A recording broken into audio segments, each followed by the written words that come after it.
Okay, this demo is to show you a little bit of information about how to use oil pastels. Alright, so I have the Sakura brand pastels that I'm going to be using, and again I'm going to use my three primary colors: yellow, red, blue, white, and black, because we're doing tints and shades for this assignment. And purposefully I got these kind of like nasty looking little pastels because I just wanted to give you a short demo on how to use them as well. So you'll see, like, if you're using these pastels, and here obviously I have a white, and if I try to draw with the white, you can see I'm coming up with black and all that. So basically the first thing you want to do is make sure that if you want a certain hue, that you just kind of clean up your pastels. Alright, so you can take a paper towel, you can take your fingernail if you want, but basically you want to get a nice clean fresh color, get down to the fresh color. You can work with a piece of scrap paper, a little piece of computer paper, whatever. Alright, because that's one quick way to really mess up a drawing, is if your pastels are looking really grody and nasty. Alright, so same thing, this is yellow, but you can kind of see here, I've got all this other crud sort of on there, a lot of red, and that's because I was doing a lot of mixing. And that's great, but if I really want yellow, I'm not going to get it unless I clean up my pastels first. Alright, so that's really your first step. And yeah, you don't want to try to clean it up over top of another color. You've got to get it down here on a blank sheet of paper. Okay? Alright, so that's the first step, is making sure that you got nice clean colors. The thickness of the pastel doesn't matter so much. You can get different kinds of pastels, some that blend with water, some that don't. But just make sure that whatever you're using, make sure you've cleaned it up pretty good so that you're not going to get some kind of weirdo mix color that looks nasty when you put it on there. Alright, so basically the first thing you can do, similar to color pencils, the amount of pressure that you put on your pastel does make a difference. And you will be creating a tint, of course, if you're seeing white paper show through. Alright, so that appears to be a tint because I'm seeing all of the white paper coming through. Alright, so if I wanted to do sort of like some yellow greens, there's a lot of different ways that you could go about this. You could then take the green and I could apply it right on top of this yellow. Not blending very well, it just kind of sits on top of the yellow. So, handy dandy tool. I'm just using this old scrap piece of paper, and what I'd like to do is kind of just roll it up. You can use your finger for this as well, but if I use my finger, then I gotta go clean it every time I want to reblend. But this is, I just call it a blending stump. You can buy these in the store, but I can make my own really simple like this. And then you just take the two colors and you just push them all together. Alright, pushing them in different directions doesn't really matter. Again, just kind of push it all together. A really nice kind of yellow-green going here now. Alright, and it does have this textural effect. It's not all smooth, so if you love smooth finishes, oil pastels are probably not for you. I can come back over again, to try to even things out a little bit. I want it to be more smooth. Okay, and then just take my stump again and sort of blend it in there. Alright, so again, each medium has its own special quality to it, and that's kind of oil pastels. It probably would get a little smoother if I blend it with my finger, but also sometimes if you do that, you can see I'm pushing it around. I'm getting kind of like this little pile of stuff of the medium, just kind of working over there. That's going to give me a smoother texture, but also it kind of does that, where it really pushes it around and makes little piles of the medium. And I've got fingernails, so I can take my fingernail and just kind of pull it off and rub it, but yeah, I can also then come back with this and kind of scratch some of that off if I wanted to. Alright, so just a couple different ways that you can kind of blend. Now, if I wanted to turn this into a tint, I could try putting the white on top. Works much better this way than color pencils. Color pencils is not very effective that way. I got a little dark, weird spot there, so I'm just going to scratch that off. the other nice thing with oil pastels, you can do some scratching to get things off. And then to make my shade, again, you can see how the color just sits right on top. So it's going to be a little more difficult with the shade, putting darks on top of lights. Alright, so let's try that finger again. Okay, so I can just smudge it around like that. You can see though my finger is kind of big and it's hard to like control it that way. That's why again I like to use the blending stump, because I can use a little corner of this to get it blended, and it's still going to look pretty decent. Alright, and then I can kind of even pick it up and move it. Alright, but basically you just got to sort of play around with it, and that's really what today's lesson is all about, is just getting familiar with your material, figure out how to make the tints and shades, and the different ways that you can push the material around. Alright, so here I have the white. So what I'm going to do, since I got black on there, I don't want that to mix into my tint. I'm just going to go like this and sort of push it around and go that way. Alright, so now I've got a yellow-green tint, pure hue, and a shade. Alright, so again, play around. Maybe you want to put the white on first for your tint, and then you want to add the color on top.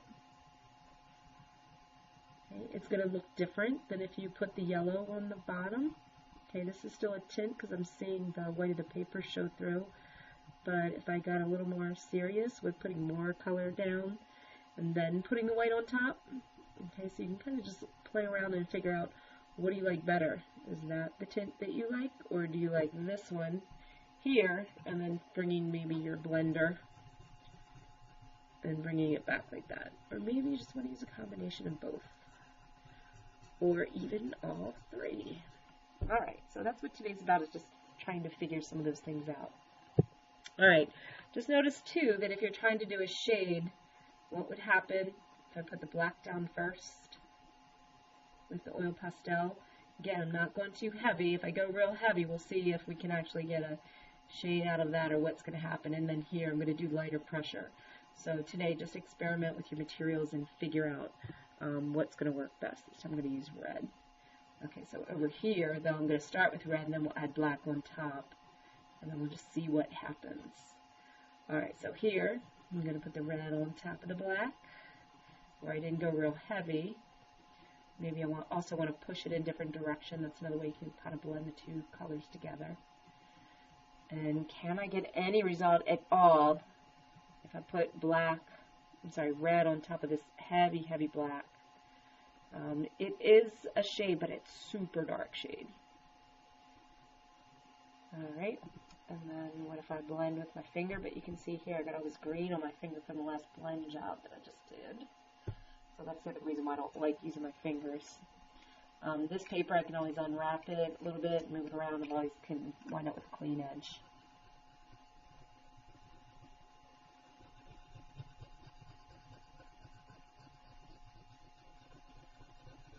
Okay, so now since I have black here, I can actually pick up the black from that and just pull it into the red that I started with over here.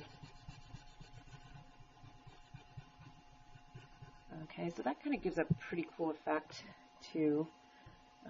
Or if I need to make more of a shade, I can just come back with a couple little hatch marks on top, and then just kind of push them around that way, so go just kind of slow and easy with it. Alright, so that's kind of blending with a stump. If you really like pushing the material around, it's kind of a fun way to work. Alright, if you want something a little more textural, let's just say I want to do that, let's see if we can make some purple. So we're going to take some red. So you can see now I've got my red all messed up because I was making all that shade and mixed it all in the black. So I want to get that cleaned off of here first. Alright, so then I'm going to put some red down. Oops, sorry, it's supposed to be short strokes. Alright, so I'm just going to do some short strokes of red, like this. And then to make it a purple, I'm going to use the blue. And I'm just going to kind of put some short strokes of blue in between. This is kind of like hatch marking in color pencils. So put those in there. Alright, and I can just keep coming back over to sort of mix them together that way. And again, it's going to make more of a textural effect if that's the way that I want to work. Alright, so just kind of play around, see what's going to happen by using these different techniques. If I wanted to come in with a white to tint it up a little bit and make it that lighter tint of the purpley red color, or blue, I can always come back in and do short strokes.